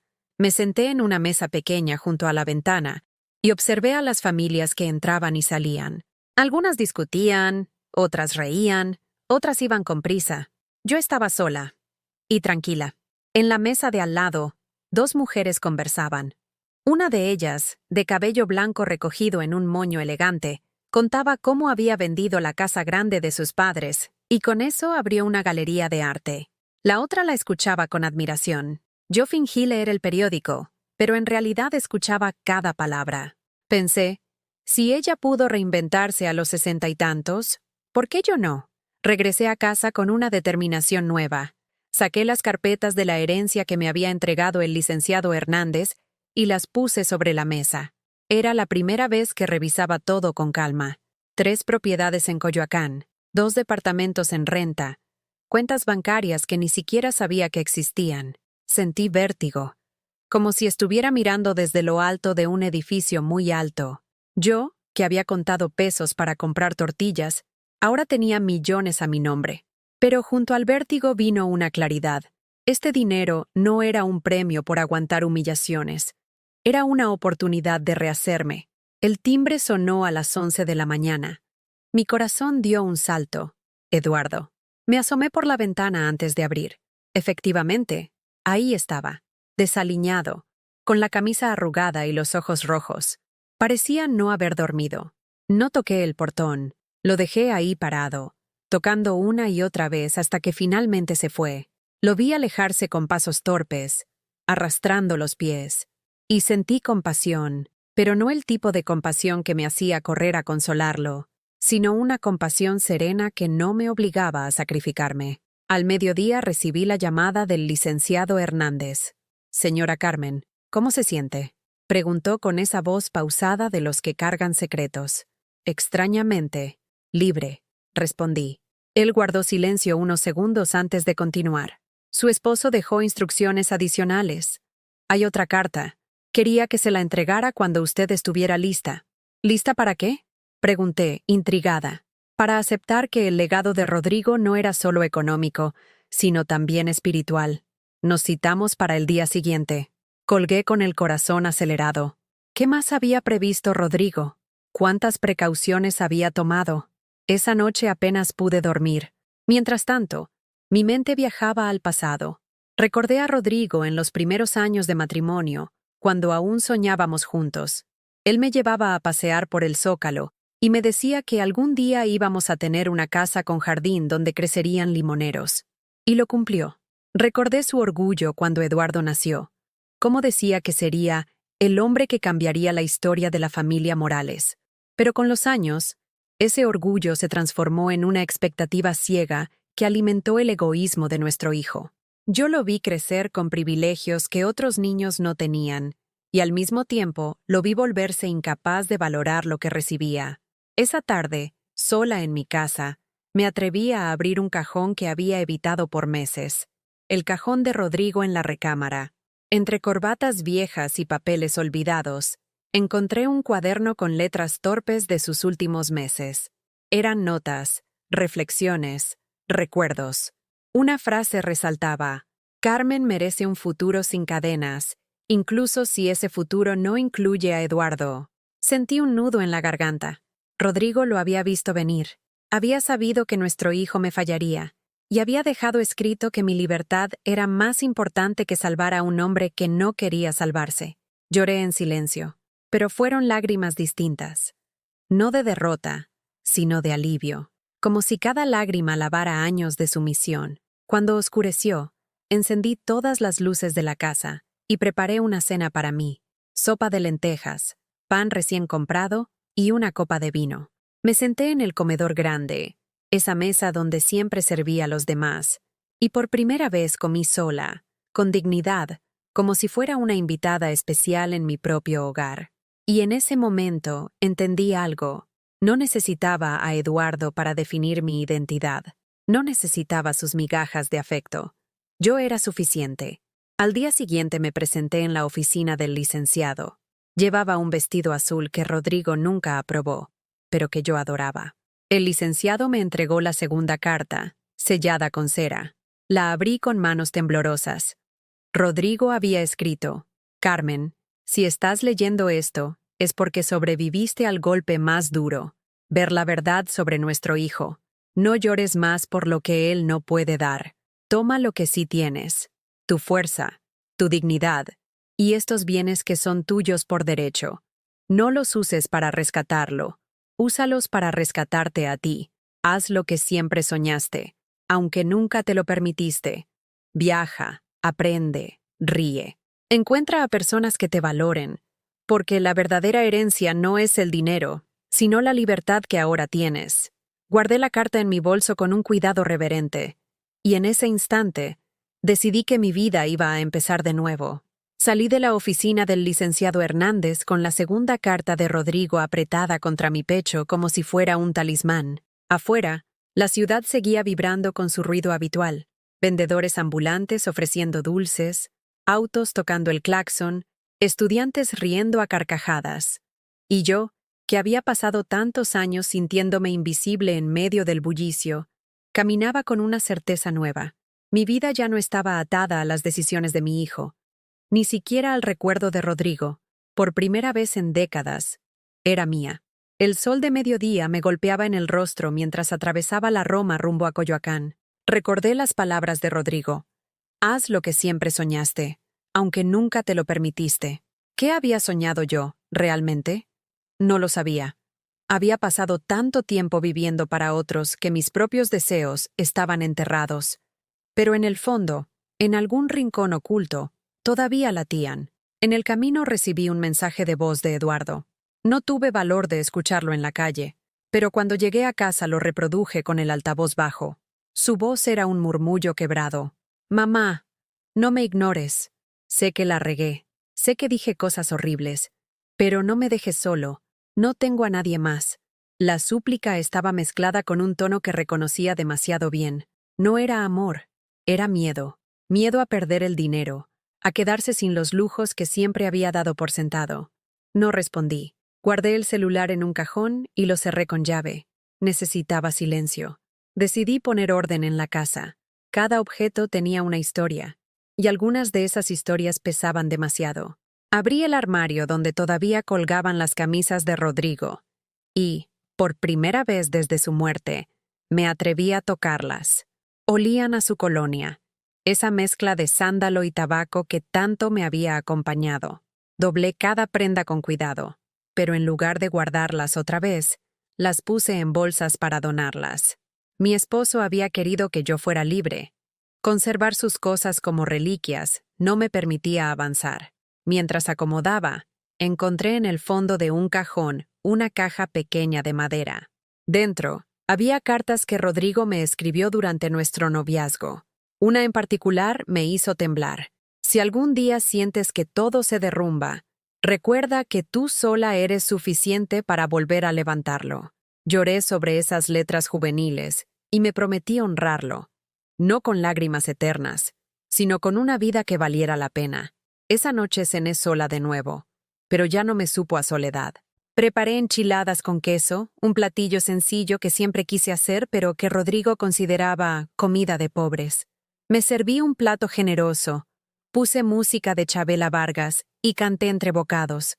Mi voz estaba quebrada, pero sonaba fuerte dentro de mí. Los días siguientes empecé a explorar la ciudad como si fuera turista. Fui al Museo Frida Kahlo, algo que siempre quise hacer y que Rodrigo posponía con la excusa de que es para extranjeros. Pasé por el mercado de artesanías y compré un rebozo nuevo, rojo encendido, solo porque me gustó. Tomé un taller de cerámica en una casa cultural. Al principio me sentía ridícula, con las manos torpes llenas de barro, pero luego descubrí un placer infantil en moldear formas. Era como si mis dedos recordaran que también podían crear para mí. Eduardo seguía insistiendo. Me dejaba notas bajo la puerta, mensajes interminables en WhatsApp. Incluso habló con Patricia, mi cuñada, para que intercediera. Un día, Patricia vino a verme sin aviso. Entró a la casa con esa autoridad que siempre se adjudicó y dijo: «Carmen, tienes que perdonarlo. Es tu hijo. Está desesperado». Yo estaba preparando café. Serví 2 tazas y la miré a los ojos. «¿Sabes qué es lo que más me desesperó a mí durante 40 años, Patricia?», le dije con calma. Que nadie me defendiera de sus humillaciones. Ni Rodrigo, ni tú, ni nadie. Todos decían: «Es tu hijo, es tu carácter. Ya cambiará». Y nunca cambió. Patricia bajó la mirada. Nunca la había visto quedarse sin palabras. Le puse la taza frente a ella y añadí: «Si Eduardo quiere cambiar, tendrá que hacerlo solo. Yo ya no voy a ser su excusa». Ese mismo día decidí algo más grande. Con la herencia iba a construir un proyecto propio. No un negocio para enriquecer a Eduardo, no una inversión para complacer a la familia, sino algo que naciera de mí. Recordé los años de vender tamales en el tianguis, las madrugadas de cocina, los clientes que me decían que mi sazón era especial. ¿Y si convertía todo ese sacrificio en un renacer? Empecé a diseñar un plan. Abrí un cuaderno nuevo y lo titulé Vida de Carmen. En la primera página escribí: «No más invisibilidad. Ay, listas». ¿Qué sabía hacer? ¿Qué me gustaba? ¿Qué me hacía sentir viva? La respuesta se repetía: cocinar. No cocinar por obligación, sino por pasión. Llamé a Leticia, la mujer que había conocido en la librería, y le conté mi idea. Ella rió con entusiasmo. «Eso es maravilloso. Podemos ir a ver locales juntas. Hay un espacio en la Roma que quedó libre hace poco, perfecto para una cocina pequeña». Su entusiasmo era contagioso. En pocas semanas ya estábamos visitando lugares, hablando con arquitectos, soñando con colores y aromas. Yo quería un sitio donde las mujeres como yo pudieran entrar, sentarse, comer un plato caliente y sentirse valoradas. Un lugar que no vendiera lujo, sino dignidad. Mientras tanto, Eduardo se hundía más. Me enteré por conocidos de que había perdido su coche de lujo porque no pudo pagar las mensualidades, que lo habían corrido de su departamento por retrasos en la renta. Me buscó en la casa varias veces, pero yo no lo dejé entrar. Lo veía desde la ventana, sentado en la banqueta como un niño castigado, y me dolía. Sí, me dolía, pero también sabía que ese dolor era necesario. Una noche, cuando regresaba del taller de cerámica, lo encontré esperándome en la puerta. Llovía y estaba empapado. «Mamá, por favor», me dijo con voz ronca, «dame aunque sea un lugar donde dormir». Mi corazón quiso abrirse, pero recordé cada desprecio, cada insulto, cada lágrima tragada en silencio. Le respondí, «Tienes 42 años, Eduardo. Si no aprendiste a construir tu propio techo, ya no es mi responsabilidad». Cerré la puerta. Escuché cómo golpeaba el portón con rabia, cómo maldecía, y luego silencio. Pasé la noche en vela, preguntándome si había hecho bien, pero cuando amaneció, supe que sí, porque por primera vez no me había traicionado a mí misma. Con el tiempo las cosas comenzaron a florecer. Conseguí el local en la Roma y lo bauticé La Esperanza. Mandé hacer un letrero sencillo con letras rojas y verdes. El día de la inauguración, Leticia y otras amigas que había conocido en los talleres llegaron con flores. Preparé mole, tamales y pay de limón. El lugar se llenó de aromas y risas. Al final de la jornada, me senté en una mesa, agotada pero feliz, y pensé, esto es mío. Esa noche, ya en casa, revisé mis cuentas bancarias.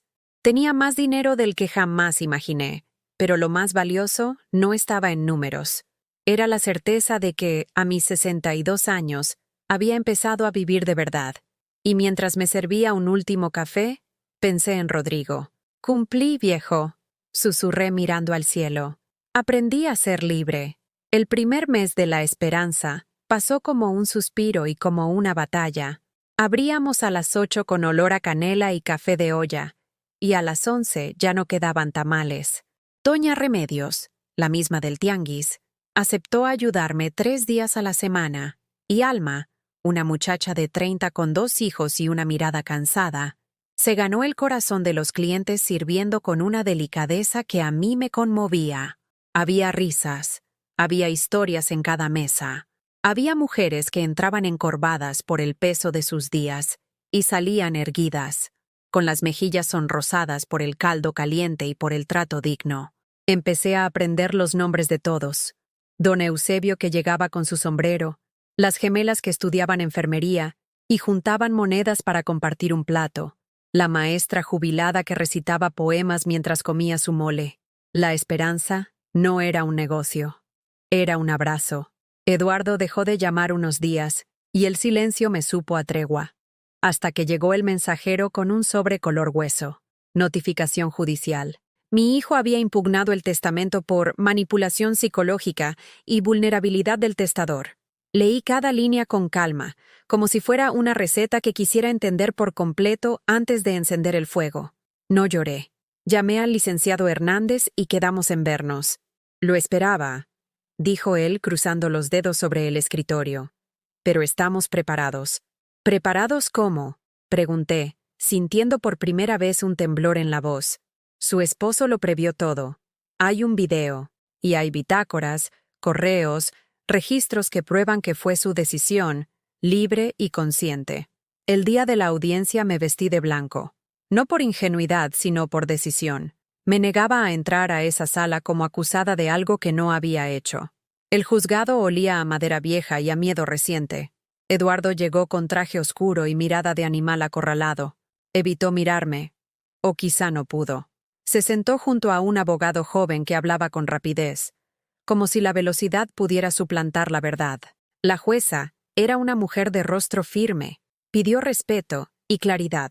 El abogado de Eduardo empezó con frases que parecían sacadas de una obra de teatro mediocre. La señora Carmen aisló al señor Rodrigo. Lo indujo a otorgar disposiciones contrarias a la tradición familiar. La palabra tradición me atravesó como un cuchillo romo. Tradición había sido callar. Tradición había sido ceder. Tradición había sido cargar con la vergüenza ajena y llamarla paciencia. No más. El licenciado Hernández pidió autorización para proyectar un video. La pantalla se encendió y la sala se volvió un corazón conteniendo el aliento. Rodrigo, pálido, flaco, pero con la lucidez de siempre, apareció en la cama del hospital. Me miró, a través del tiempo y del vidrio, como me miraba cuando aún soñábamos. «Si estás viendo esto, Carmen», dijo, «es porque quise que no hubiera duda. Este patrimonio es tuyo, no por lástima, por justicia, porque sostuviste esta casa cuando yo me quedé sin manos, porque amaste con la paciencia que yo no supe tener. Y tú, Eduardo», hizo una pausa, como si pesara cada sílaba, «ojalá te encuentres. No puedo dejarte algo que te pierda más. Si aprendes a honrar a tu madre, la vida te devolverá. Si no, ningún dinero bastará». Hubo un murmullo que la jueza frenó con un golpe discreto del mazo. Luego vinieron las pruebas, los depósitos mensuales, las condiciones escritas, los correos de Rodrigo al licenciado marcando la línea exacta que ahora defendíamos. La impugnación se fue desmoronando como pan viejo en caldo. El abogado joven tartamudeó. Eduardo apretó la mandíbula hasta hacerse un surco en la mejilla. «Rechazo la demanda», dijo la jueza finalmente. «No encuentro indicios de coacción ni vulnerabilidad que anulen la voluntad del testador. Aconsejo a las partes buscar reparación fuera de los tribunales». Afuera, en las escaleras, Eduardo me esperó. Tenía los ojos vidriosos, pero la soberbia asomaba como siempre, como una espina clavada en la piel. «¿Estás orgullosa?», escupió. «¿Te sientes buena madre dejando a tu hijo en la calle?». Respiré hondo. El aire tenía olor a gasolina y a jacaranda mojada. «Orgullosa no», respondí. «En paz». «Dame una oportunidad», dijo, dando un paso. «Puedo cambiar. Solo necesito un empujón». Lo miré con toda la honestidad de la que fui capaz. «Hay una oportunidad», le dije. «Pero no se compra ni se hereda. Se trabaja». Abrió los ojos, incrédulo. «Ven mañana a La Esperanza. Empiezas en el fregadero. Sueldo de principiante. Sin adelantos, sin sobres, 3 meses puntuales y vas a terapia. Luego hablamos. Si faltas un día, se acabó». La risa que soltó fue pequeña y cruel.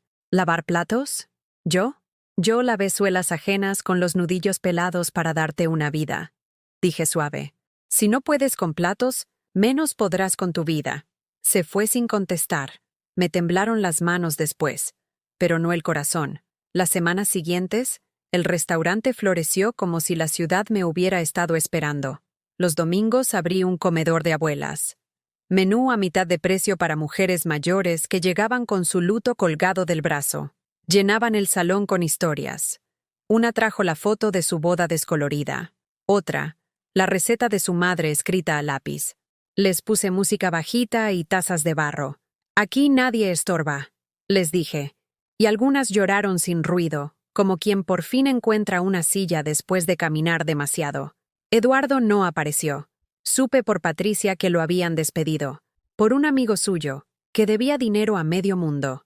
La vergüenza, esa maestra a la que tantas veces esquivó, empezó a seguirle el paso. Una tarde lluviosa, mientras Remedios colaba el café y Alma acomodaba servilletas, golpearon la puerta de la cocina. Era él, empapado, con fiebre en la mirada. «¿Sigue en pie?», preguntó sin rodeos.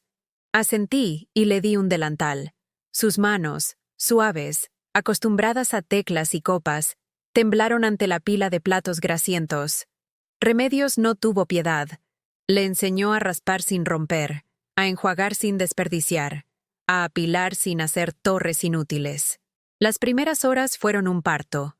Se quejó, resopló, quiso tirar el trapo.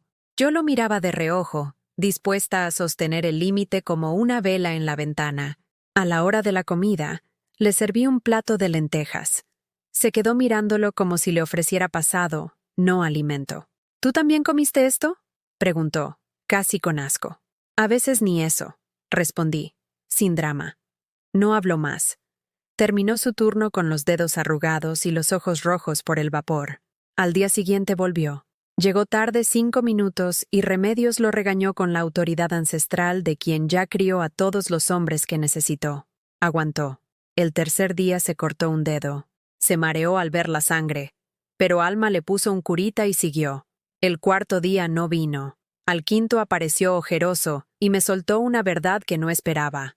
Me da miedo fallarte y que me botes. No me falles a mí, le dije. Deja de fallarte tú. Así empezó a aprender otra gramática. La del turno, la del buenos días, la del gracias, a la hora de la propina compartida. No era un milagro, era un oficio. Y el oficio es una cuerda tendida sobre el abismo. Un viernes por la noche, cuando ya cerrábamos, un hombre entró a empujones buscando a Eduardo. Le debía dinero. La violencia se asomó como un perro mal atado. Eduardo se escondió detrás de la barra. Sus piernas chocaban como cucharas. Aquí no, dije, poniéndome frente al hombre. Aquí se come, aquí no se cobra con gritos. Me miró con desafío y con hambre. Le serví un plato de mole y un vaso de agua. Cómete esto y luego hablamos afuera, le dije. Pero si alzas la mano, llamo a la patrulla. Se quedó clavado. Olió el plato. Se sentó. Comió rápido, como quien recuerda que estuvo vivo. Cuando terminamos, salimos. Le ofrecí que Eduardo le pagara con trabajo, por semanas, con un acuerdo claro. El hombre rió primero, pero la risa se le quebró en la garganta. Aceptó. Se fue sin mirar atrás. Eduardo se derrumbó sobre una silla como si acabara de salir del mar. ¿Por qué haces esto?, preguntó, casi un susurro. Porque alguien tiene que poner la primera piedra para que no te entierres, respondí. Y porque no voy a usar dinero para tapar hoyos que mañana volverás a cavar. Los días se hicieron cadena. Eduardo cumplía y a veces tropezaba. Yo no le aplaudía lo obvio, pero le reconocía lo real, su puntualidad nueva, la forma en que empezaba a pedir por favor, el modo torpe en que recogía una charola para que Alma descansara un minuto. Vi, por primera vez, no al niño que exigía, sino al hombre que podía aprender, y junto a esa posibilidad, vi también el peligro. Bastaba un halago equivocado para desandar el camino. Me prometí no confundir compasión con permiso. Una tarde llegó Esperanza, la señora del parque, con su vestido de flores y su paso corto. «Vine a conocer tu milagro», dijo, mirando alrededor con ojos contentos. Le serví pay de limón, el de mi limonero, y me contó que se iba a vivir cerca de su hija. Pero solo por unos meses. La independencia también se practica. Antes de irse, me apretó las manos. El amor que te debes, Carmen, es el que te regresa el mundo. Esa noche, al cerrar, encontré a Eduardo sentado en el patio trasero, bajo la bugambilia que trepaba la barda. Tenía la carta de su padre en las manos. No sé cómo la consiguió, pero no me importó. No puedo con la frase, dijo, sin mirarme. Ojalá te encuentres. Siento que llevo años buscándome en los restaurantes, en las marcas, en los ojos de mujeres que no me recuerdan al día siguiente. Y no estoy. Me senté a su lado. El aire olía a tierra húmeda. Encontrarse duele, le dije, porque te luce lo que no quieres ver. Pero también alivia, porque ya no tienes que sostener máscaras. ¿Y si no puedo? Entonces vuelve mañana. Y pasado. Y el otro. Encontrarse no es un salto. Es un paso al día. No hubo abrazo. No hubo música. Solo la proximidad de dos silencios que comenzaban a entenderse. El domingo siguiente, el comedor se llenó como nunca. Una señora que nunca había probado el pie me pidió una segunda rebanada para el alma. Un niño me dibujó con un delantal y un corazón enorme. Una pareja de ancianos bailó despacito al lado de la puerta mientras Remedios reía como cuando tenía 20. Miré todo y supe que la herencia de Rodrigo, esa que él llamó libertad, había encontrado forma en una mesa compartida. Esa noche, al contar la caja, separé un sobre. Dentro puse el sueldo de Eduardo y una nota. No es dinero, es tiempo tuyo convertido en pan. Lo vi leerla con los ojos húmedos y guardarla en el bolsillo como si fuera la primera cosa suya que realmente entendía. Más tarde, ya en mi cama, abrí el cuaderno Vida de Carmen y escribí: Hoy elegí el respeto, otra vez. Hoy no salvé. Hoy acompañé. Cerré los ojos sintiendo una tibieza que no venía del café ni del mole. Venía de mí. Y sin embargo, sabía que faltaba el tramo más difícil, el que separa al hombre que intenta del hombre que repara, el que pide perdón sin pedir precio. el que entiende que la sangre pesa menos que la dignidad. Respiré hondo. No tenía prisa. Por primera vez, el tiempo era mío. La vida en la esperanza se volvió rutina y celebración al mismo tiempo. Cada día era distinto, y sin embargo, tenía la misma melodía. El aroma a café de olla, el vapor de los tamales, las voces de clientes que empezaban a llamarme por mi nombre. Yo caminaba entre las mesas como anfitriona de una fiesta interminable, y aunque mi cuerpo terminaba cansado, mi espíritu estaba ligero. Eduardo seguía viniendo, con el delantal manchado, aprendiendo a soportar la dureza de lo que antes había despreciado. El fregadero ya no le parecía una condena, sino un espejo. Allí se miraba, derrotado y vivo. Hubo días en que llegó callado, con las manos temblorosas, otros en que se atrevió a bromear con Alma o a ayudar a Remedios a cargar costales de maíz. No era un santo, claro. A veces su mirada volvía a brillar con esa soberbia antigua, y tenía que recordarle con firmeza que aquí nadie estaba por encima de nadie. Pero incluso en esos tropiezos, yo veía un cambio. Antes se iba, ahora se quedaba. Una tarde de sábado, el local estaba lleno. Había música de tríos en vivo porque decidí invitar a unos muchachos de la colonia. Los clientes aplaudían, las cazuelas se vaciaban a toda prisa. Eduardo servía agua de horchata en vasos de plástico, sudando bajo la presión. En un descuido, tropezó con una bandeja y el agua se derramó sobre un cliente. Esperé el grito de siempre, la rabia de niño malcriado. Pero lo que hizo me sorprendió. Se agachó de inmediato, pidió disculpas y limpió el piso con sus propias manos. El cliente lo miró con simpatía y le dio una palmada en la espalda. Eduardo sonrió tímidamente, como si esa palmada valiera más que un coche de lujo. Esa noche, mientras cerrábamos, se me acercó con los ojos brillantes. «Mamá, creo que por primera vez en mi vida sentí que hice algo bien». No respondí con palabras. Solo lo abracé. Fue breve, porque aún me dolía, pero fue real. Sin embargo, las heridas no desaparecen con un abrazo. Yo todavía cargaba memorias. El pastel con velas consumidas en mi cumpleaños 60, la cazuela de mole rechazada, el cheque quemado frente a todos. Y él cargaba culpas que lo despertaban por las noches. Lo veía en sus ojeras, en su respiración agitada cuando creía que yo no notaba. El perdón es un camino, no un decreto. Poco a poco, los vecinos comenzaron a hablar de nosotros. ¿Ya fuiste al comedor de Doña Carmen? Tiene el mejor mole de Coyoacán. Llegaban periodistas locales a entrevistarme. Algunos querían hablar del negocio, otros de la historia de la viuda que convirtió su dolor en un proyecto comunitario. Yo respondía con calma, sin ocultar lo que había pasado. No por morbo, sino porque contar mi verdad era parte de mi libertad. Eduardo odiaba esas entrevistas al principio. Se escabullía a la cocina, temeroso de ser señalado como el hijo ingrato. Un día lo encontré escondido, con las manos metidas en los bolsillos. «¿Te da vergüenza?», le pregunté. «Me da miedo», confesó. «Miedo de que todos sepan lo que fui». Lo miré fijo. «Ya lo saben. Y aún así, aquí estás». El miedo no es excusa, es motor. Las palabras parecieron calarle. Desde entonces, empezó a quedarse cerca cuando me entrevistaban, escuchando en silencio, como quien aprende un idioma nuevo. Un domingo, decidí organizar una comida especial solo para mujeres mayores. Coloqué manteles blancos, flores de cempasúchil en cada mesa y un letrero en la entrada. «Aquí, ninguna abuela come sola». El comedor se llenó de canas y arrugas hermosas. Había carcajadas, historias repetidas, canciones improvisadas. Al final, todas me abrazaron como si me conocieran de toda la vida. Yo lloré entre sus brazos, no de tristeza, sino de gratitud. Esa tarde, cuando cerramos, Eduardo se me acercó con un gesto extraño, como de niño que quiere confesar una travesura. «Mamá, cuando te vi entre esas mujeres, feliz, entendí algo. Tú nunca fuiste invisible. Fui yo el ciego». Su voz se quebró. Yo lo escuché en silencio. Era la primera vez que lo oía reconocerlo sin excusas. Aún así, el camino no estaba terminado. Una noche lo sorprendí bebiendo solo en la cocina después de cerrar. Tenía una botella escondida. «¿Qué haces?», Pregunté con firmeza. Él se sobresaltó. Trató de ocultarla. Es solo un trago. Un trago es la puerta al abismo.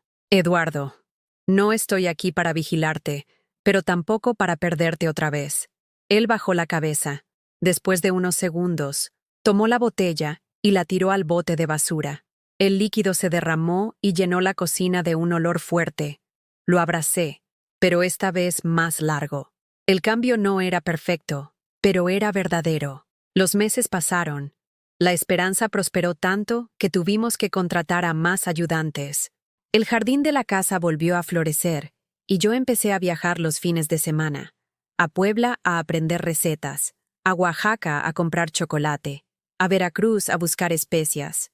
En cada viaje me sentía más joven que nunca. Un día, de regreso de Veracruz, encontré a Eduardo sentado en el patio con una libreta en la mano. Me mostró lo que había escrito. Un plan para estudiar gastronomía en una escuela nocturna. Quiero aprender de verdad, mamá. No solo lavar platos. Quiero cocinar contigo. Las lágrimas me llenaron los ojos. No supe qué responder. Solo asentí, y él sonrió como cuando era niño y me pedía un cuento. Pero el verdadero clímax llegó un domingo cualquiera. El comedor estaba lleno, las cazuelas rebosaban de mole y los niños corrían entre las mesas. De pronto, Eduardo se levantó, golpeó suavemente un vaso para llamar la atención. Yo lo miré sorprendida. «Quiero decir algo», anunció, con voz temblorosa. El murmullo del lugar se apagó. Todos lo miraban. Muchos de ustedes me conocen como el hijo de Carmen, y algunos también conocen la historia. No me da vergüenza decirlo. Fui un ingrato. Fui cruel con la mujer que me dio la vida. Quemé un cheque que representaba años de sacrificio. La humillé, la insulté, la desprecié. Un murmullo recorrió la sala. Yo sentí que el corazón se me detenía. Pero esta mujer, dijo señalándome, no me devolvió odio. Me dio límites, sí, pero también me dio la oportunidad de aprender. Gracias a ella estoy aquí, con un delantal manchado pero con las manos limpias. Se volvió hacia mí. Mamá, perdóname. Sus palabras se clavaron en mí como un rayo. No supe si llorar, reír o huir. Todo mi cuerpo temblaba. Los clientes aplaudieron. Yo lo abracé, esta vez sin reservas. Lloramos los dos, rodeados de extraños que ya no eran extraños. Eran testigos de nuestra redención. Esa noche, en casa, me senté con Eduardo a la mesa. Por primera vez en décadas, cenamos sin silencios pesados. Hablamos de sueños, de planes, de heridas que aún necesitaban sanar. No era un final perfecto, pero era un comienzo honesto. Antes de dormir, abrí el cuaderno de vida de Carmen y escribí: «Hoy mi hijo pidió perdón. Hoy entendí que la libertad también incluye perdonar. No por él, sino por mí. Porque no quiero cargar más cadenas, ni siquiera las del rencor». Apagué la luz y sonreí. Por fin, después de años de oscuridad, mi vida era un amanecer.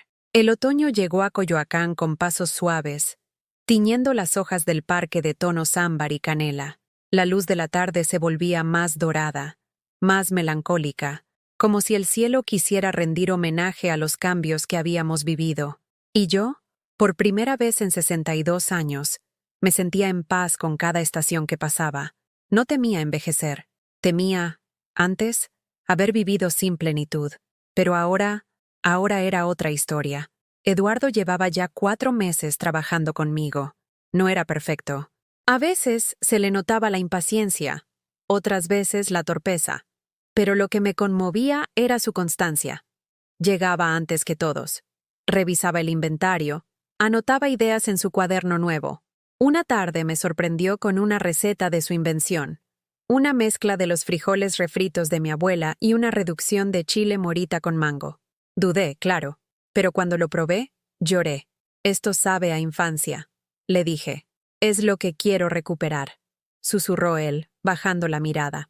El restaurante La Esperanza ya no era un secreto de barrio. Había salido en revistas, blogs, incluso en un canal de televisión. Pero más que la fama, me importaba lo que ocurría dentro. Mujeres mayores que volvían a soñar, jóvenes que pedían consejos a las mesas de las abuelas, niños que aprendían a decir gracias antes que quiero. Era un espacio donde todos tenían lugar, donde yo, por fin, tenía voz. Una mañana, mientras preparaba el café, Remedios me llevó una carta. Es del extranjero. Mira el sello. ¿Quién te escribe de tan lejos? El sobre era elegante, con mi nombre escrito en una caligrafía firme. Al abrirlo, me temblaron las manos. Era de Mariana, mi sobrina, la hija de mi hermana mayor con quien hacía años que no hablaba. Ella había emigrado a Canadá hacía 2 décadas y poco a poco se había desconectado de la familia. La carta era larga, escrita a mano. Tía Carmen, supe por internet todo lo que pasó. Leí sobre el restaurante, sobre su historia, y lloré. No sabía nada de su dolor. Solo recuerdo que cuando era niña, usted me abrazaba más fuerte que nadie, y me decía que las mujeres como nosotras éramos fuertes. Yo crecí con ese abrazo en el alma. No sé si se acuerda, pero me enseñó a hacer tamales cuando tenía 9 años. Desde entonces, no he vuelto a probar otros que me sepan ahogar. Solo quería decirle, gracias. Gracias por resistir. Gracias por no rendirse. Usted me enseñó más de lo que nadie en esta vida. Leí la carta varias veces. Cada vez lloré distinto. Era como si una versión antigua de mí, aquella mujer joven, alegre, llena de sueños que se apagaron con los años, me saludara desde el pasado. Decidí hacer algo que me parecía imposible hasta entonces: perdonarme. No por haber sido madre de un hijo cruel, no por haber guardado silencio durante décadas, no por haber tolerado. Me perdoné por haber dejado de amarme, por haberme olvidado a mí misma en nombre del deber, por haber confundido lealtad con sacrificio sin límites. Y entonces escribí una carta, no para Mariana, para mí. Querida Carmen, te abandoné muchas veces, te exigí perfección, te hice callar cuando querías gritar, te dejé de lado por los demás. Hoy quiero pedirte perdón, quiero abrazarte con el mismo amor con el que abrazabas a Eduardo cuando era pequeño, antes de que te negara, antes de que te convirtiera en sombra. Quiero decirte, lo lograste, no por el dinero, no por el restaurante. Lo lograste porque volviste a sentir, volviste a confiar, volviste a ti, y eso es más milagroso que cualquier fortuna. Te amo, Carmen Esperanza. Guardé esa carta en el cuaderno de vida de Carmen y la cosí a la contraportada con hilo rojo. No quería perderla nunca. Una semana después fue mi cumpleaños, el número 63. No esperaba fiesta, no esperaba flores, no esperaba nada. Pero al llegar al restaurante esa mañana, me encontré con algo que me dejó sin aire: globos blancos. Fotografías mías desde joven colgadas con pinzas entre las paredes. Frases que mis clientes habían escrito en papeles de colores. Tu sazón me salvó de mi depresión. Aquí recordé cómo sonreír después de enviudar. Gracias por tratarme como persona cuando me sentía basura. En la cocina, Eduardo estaba nervioso, con los ojos brillando. Lo organizamos todos: Alma, Remedios, las clientas. Yo solo ayudé. Me quedé quieta, en silencio. Sentí que el pecho se me abría como una flor al sol. El aplauso fue espontáneo, y entonces él se acercó con algo en las manos, una caja pequeña, envuelta en papel craft. No es caro, me dijo, pero quiero que lo tengas. Abrí la caja. Dentro había un medallón antiguo. Lo reconocí. Era de mi madre. Yo se lo había prestado a Eduardo cuando tenía 15 años para dárselo como amuleto de exámenes. Creí que lo había perdido. Lo guardé siempre. Pensé que un día te lo devolvería cuando pudiera mirarte a los ojos. Yo no pude hablar. Solo lo abracé. Lloré. Y esta vez lloramos juntos, no por dolor, sino por todo lo que habíamos sanado. Esa noche, después de que todos se fueron, me quedé sola sentada en la terraza del restaurante. Miré el cielo estrellado. Recordé a Rodrigo. Le hablé en voz baja. ¿Ves, viejo? Lo logré. Y nuestro hijo también empieza a lograrlo. Las luces se apagaron una a una. La ciudad dormía, pero en mi alma había una claridad inmensa. No tenía miedo. Había aprendido a vivir. Había aprendido a soltar. Y sobre todo, había aprendido a amarme. Por fin, ¿has vivido algo parecido? Cuéntamelo en los comentarios. Si esta historia te llegó al corazón, déjame tu like y suscríbete al canal. Muchas gracias.